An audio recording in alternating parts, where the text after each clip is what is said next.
Unang Mga Hari, ikawalong kabanata. Sa kabanatang ito, mababasa natin ang mga sumusunod. Dinala sa templo ang kaba ng tipan. Ang templo'y napuno ng kalwalhatian ni Yahweh. Nagpuri si Solomon kay Yahweh. Ang panalangin ni Solomon. Pagbasbas sa bayan, mga handog sa araw ng pagtatalaga ng templo. Unang Mga Hari, ikawalong kabanata. Dinala sa templo ang kaba ng tipan. Ang pinuno ng Israel at ang mga pinuno ng mga lipi at ng mga angka ng Israel ay ipinatawag ni Solomon sa Jerusalem upang kunin ang kaba ng tipan sa Zion, ang lungsod ni David. Kaya nagpunta kay Solomon ang mga pinuno ng Israel noong kapistahan ng ikapitong buwan ng taon. Nang naroon na ang lahat, binuhat ng mga pari ang kaba ng tipan. Tinulungan sila ng mga Levita sa pagdadala ng kaba ng tipan, ng tolda at ng mga kagamitang naroroon. Hindi mabilang ang mga baka at tupang inihandog ni Haring Solomon at ng buong Israel sa harap ng kaba ng tipan. Pagkatapos ipinasok ng mga pari ang kaba ng tipan sa dakong kabanal-banalan at inilagay sa ilalim ng mga pakpak ng mga kerubin. Nakabuka ang pakpak ng mga kerubin, kaya't nalulukuban ng mga iyon ang kaba ng tipan at ang mga pasanan nito, lampas sa kaba ng mga dulo ng pasanan, kaya't kitang-kita sa dakong banal, sa harap ng dakong kabanal-banalan, ngunit hindi nakikita sa labas. Naroon pa ang mga pasanan hanggang sa panahong ito.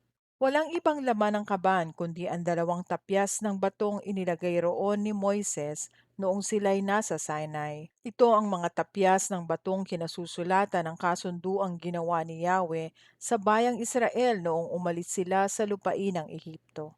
Ang templo'y napuno ng kaluwalhatian ni Yahweh.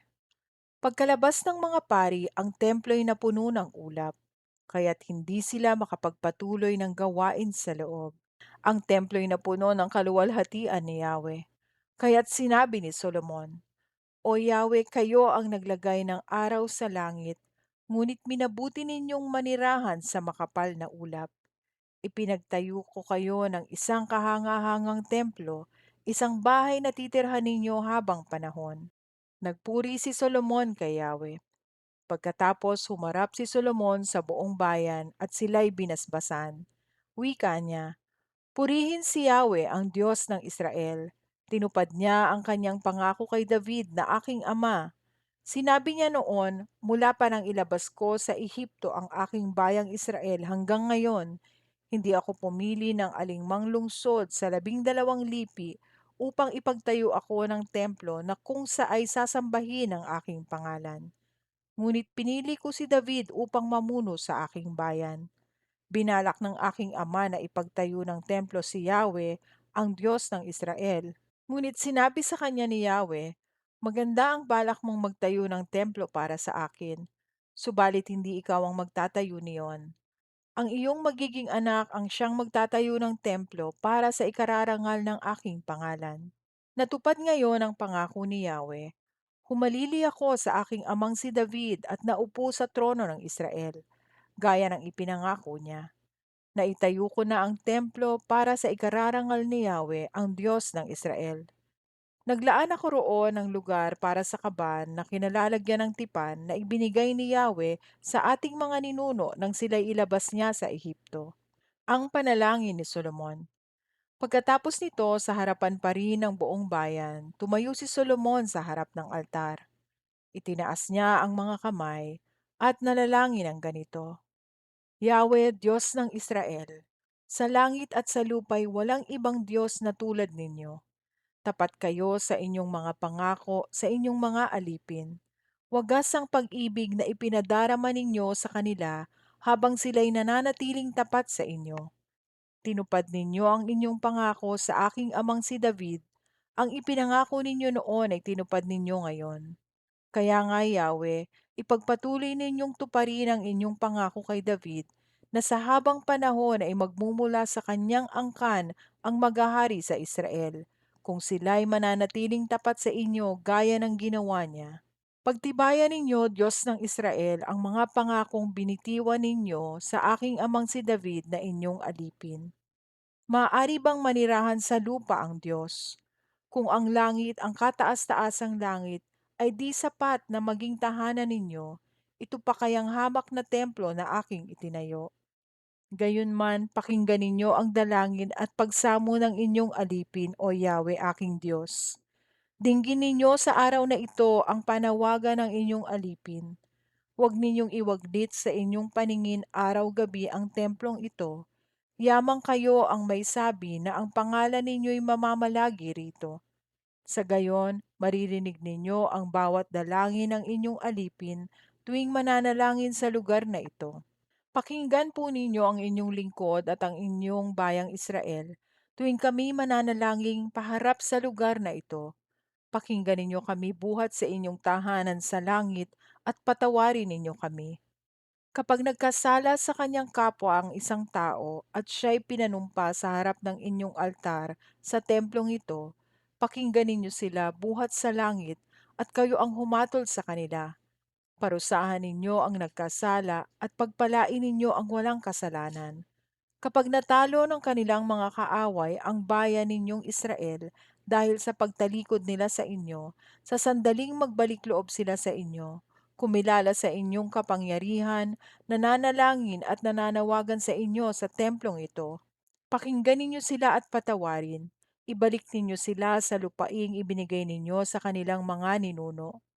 Kapag ang langit ay nagkait ng ulan sapagkat nagkasala sa inyo ang bayang Israel, kung sila'y manalangin sa templong ito at magpuri sa inyong pangalan, kapag sila'y nagsisi sa kanilang kasalanan sa pagkakilalang iyon ang dahilan ng inyong pagpaparusa, pakinggan ninyo sila, Yahweh.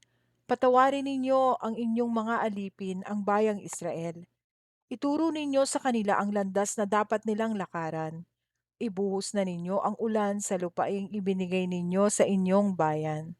Kung lumaganap sa lupain ang gutom at salot, kung malanta at matuyo ang mga halaman, kung ang mga ito'y salantain ng uod at balang, kapag ang alinman sa kanilang lungsod ay kinubkob ng kaaway, pakinggan ninyo ang kanilang dalangin.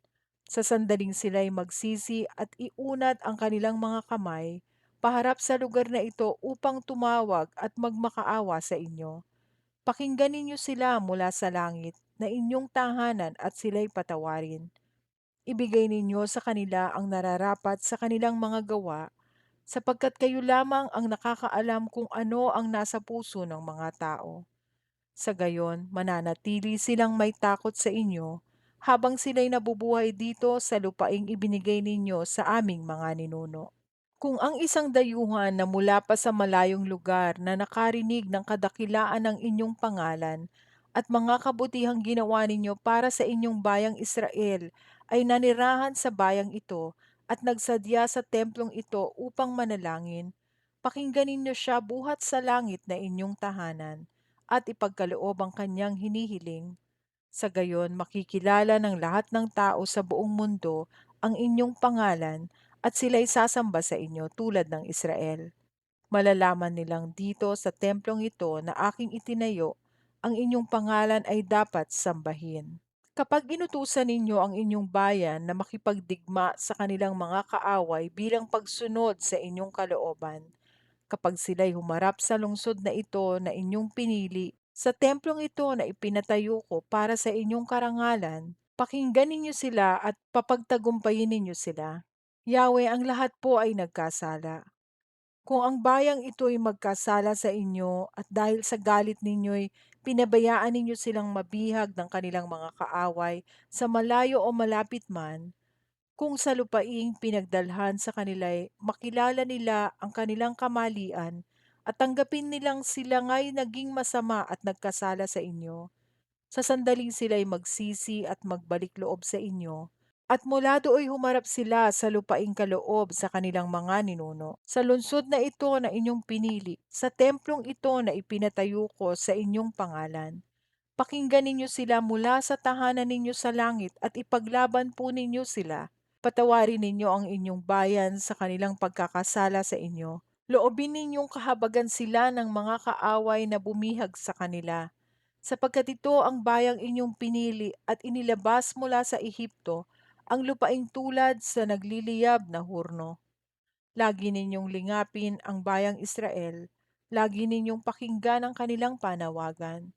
Kayo at wala ng iba pa ang pumili sa kanila mula sa lahat ng mga bansa sa buong mundo upang sila'y maging inyo. Ito, Panginoong Yahweh, ang sinabi ninyo sa pamamagitan ni Moises nang hanguin ninyo sa Ehipto ang aming mga ninuno. Pagbasbas sa bayan. Nakaluhod si Solomon sa harap ng altar ni Yahweh at nakataas ang mga kamay samantalang nananalangin. Nang matapos ang kanyang pananawagan kay Yahweh, tumayo siya at sa malakas na tinig ay binasbasa ng buong Israel na nagkakatipon doon. Purihin si Yahweh, tinupad niyang lahat ang kanyang mga pangako at binigyan ng kapayapaan ang bayan niyang Israel. Sa lahat niyang mga pangako kay Moises, wala isa mang nasira. Sumaatin nawang lagi si Yahweh ang ating Diyos, gaya ng ginawa niya sa ating mga ninuno. Huwag nawan niya tayong pabayaan o itakwil kailanman. Tulungan nawa niya tayong maging tapat sa Kanya upang mamuhay ayon sa Kanyang kalooban at sundin ang Kanyang mga batas, tuntunin at hatol, gaya ng ipinag-utos niya sa ating mga ninuno. Manatili nawa araw-gabi sa harapan ni Yahweh itong aking panalangin upang sa bawat araw ay pagkalooban niya ng katarungan ang kanyang alipin at ang kanyang bayang Israel ayon sa hinihingi ng pagkakataon.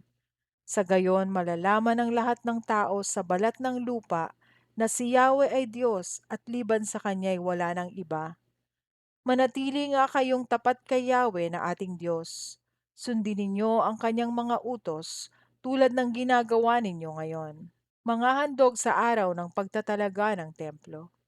Sa pagtitipong ito, nag-alay si Solomon at ang buong Israel ng napakaraming handog. Nagpatay sila ng 22,000 baka at 120,000 tupa bilang handog na pinagsasaluhan. Sa gayong paraan, ginawa ni Solomon at ng buong Israel ang pagtatalaga ng templo ni Yahweh. Nang araw ding iyon, itinalaga ni Solomon ang bulwagan sa harap ng templo. Doon niya inihain ang handog na susunugin, ang mga handog na pagkaing butil, at ang mga taba ng handog na pinagsasaluhan, sapagkat ang altar na tanso sa harapan ng templo ay napakaliit para sa ganoon karaming handog. Kaya nga't ng taong iyon, natipon sa Jerusalem ang buong Israel, mula sa pasong Hamat hanggang sa batis ng Ehipto. Sa pamumuno ni Solomon, ipinagdiwang nila ang pista ng mga tolda sa loob ng 7 araw. Sa ikawalong araw, pinauwi na ni Solomon ang mga mamamayan. Masaya silang umuwi at binasbasa ng hari dahil sa mga pagpapalang ipinagkaloob ni Yahweh kay David na kanyang lingkod at sa kanyang bayang Israel.